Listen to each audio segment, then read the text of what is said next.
Hello मेरे दोस्तों, कैसे हैं आप सब। मुझे आशा है कि आप सब अच्छे होंगे। आज का जो टॉपिक है वो है कक्षा 10वीं की क्षितिज का पाठ 8 कन्यादान, जिसके लेखक है ऋतुराज। आज हम लोग उसके प्रश्न उत्तर पढ़ेंगे। तो फिर चलिए बिना देरी के वीडियो की ओर बढ़ते हैं। पहला प्रश्न है, आपके विचार से माँ ने ऐसा क्यों कहा कि लड़की होने पर लड़की जैसा मत दिखाई देना। उत्तर है, इन पंक्तियों में लड़की की कोमलता तथा कमजोरी को स्पष्ट किया गया है। लड़की की कोमलता को उसका सबसे बड़ा गुण माना जाता है, परंतु लड़की की माँ उसे लड़की जैसा दिखने अर्थात अपनी कमजोरी को प्रकट करने से सावधान करती है, क्योंकि कमजोर लड़कियों का शोषण किया जाता है। शोषण का अर्थ होता है परेशान, ठीक है, जिसको परेशान किया जाता है। अब दूसरा प्रश्न है, आग रोटियां सेकने के लिए है, जलने के लिए नहीं।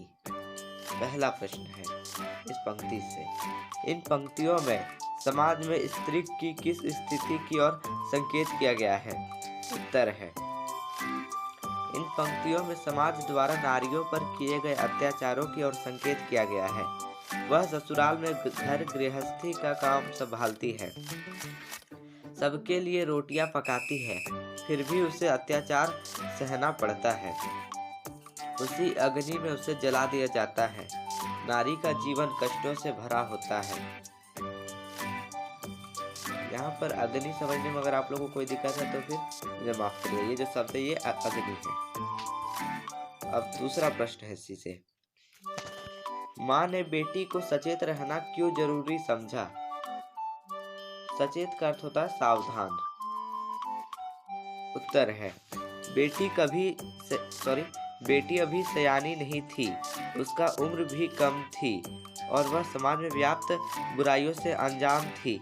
माँ यह नहीं चाहती थी कि उसके साथ जो अन्याय हुए हैं वो सब उसकी बेटी को भी सहना पड़े, इसलिए माँ ने बेटी को सचेत करना जरूरी समझा। सयानी का अर्थ होता है समझदार, ठीक है, सयानी का अर्थ होता है समझदार। अब प्रश्न संख्या 3 है, पाठिका थी वह धुंधले प्रकाश की, कुछ तुकों और कुछ लयबद्ध पंक्तियों की। इन पंक्तियों को पढ़कर लड़की की जो छवि आपके सामने उभर कर आ रही है उसे शब्दबद्ध कीजिए। छवि का अर्थ होता है चेहरा। उत्तर है, कविता की इन पंक्तियों से लड़की की कुछ विशेषताओं पर प्रकाश पड़ता है। ये निम्नलिखित है। पहला है, वह आदर्शवादी है, जीवन की सच्चाइयों से अनजान है। दूसरा, वह अभी पढ़ने वाली छात्रा ही है, उसकी उम्र कम है। तीसरा, वह अपनी भावी जीवन की कल्पनाओं में खोई हुई है। भावी का अर्थ होता है भविष्य। चौथा प्रश्न है, माँ को अपनी बेटी अंतिम पूंजी क्यों लग रही थी। अंतिम पूंजी का अर्थ होता है अंतिम धन, ठीक है। उत्तर है, माँ और बेटी का संबंध मित्रता पूर्ण होता है। माँ बेटी के सर्वाधिक निकट रहने वाली और उसके सुख दुख की साथी होती है। कन्यादान करते समय इस गहरे लगाव को वह महसूस कर रही है कि उसके जाने के बाद वह बिल्कुल खाली हो जाएगी। वह बचपन से अपनी पुत्री को संभालकर उसका पालन पोषण एक संचित पूंजी की तरह करती है। जब इस पूंजी अर्थात बेटी का कन्यादान करेगी तो उसके पास कुछ नहीं बचेगा, इसलिए माँ को अपनी बेटी अंतिम पूंजी लगती है। पांचवा प्रश्न है, माँ ने बेटी को क्या क्या सीख दी। उत्तर है, माँ ने अपनी बेटी को विदा करते समय निम्नलिखित सीख दी। पहला, माँ ने बेटी को उसकी सुंदरता पर गर्व न करने की सीख दी। दूसरा, माँ ने अपनी बेटी को दुख पीड़ित होकर आत्महत्या न करने की सीख दी।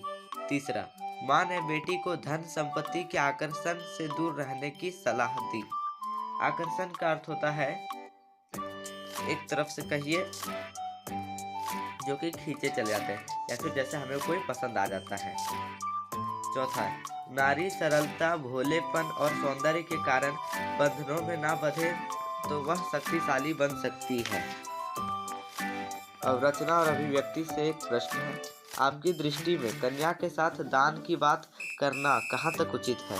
ये बहुत इंपॉर्टेंट क्वेश्चन है फ्रेंड्स, इसीलिए इसे ध्यान से पढ़िएगा। उत्तर है, कन्या माता पिता के लिए कोई वस्तु नहीं है, बल्कि उसका संबंध उनकी भावनाओं से है। दान वस्तुओं का होता है, बेटियों के अंदर भी भावनाएं होती है, उनका अपना एक अलग अस्तित्व होता है। विवाह के पश्चात उसका संबंध नए लोगों से जुड़ता है, परंतु पुराने रिश्तों को छोड़ देना दुखदायक होता है। अतः कन्या का दान कर उसे त्याग देना उचित नहीं है। ओके, तो फिर ठीक है फ्रेंड्स, अगर आपको ये वीडियो अच्छा लगा तो प्लीज़ मेरे वीडियो को लाइक एवं ज़्यादा से ज़्यादा अपने दोस्तों में शेयर करें। और हाँ, आप लोग से एक ज़रूरी रिक्वेस्ट है फ्रेंड्स कि अगर आप लोगों ने मेरे चैनल को अभी तक सब्सक्राइब नहीं किया है तो प्लीज़ उसे अभी सब्सक्राइब कर दें। ठीक है, मिलते हैं अगली वीडियो में।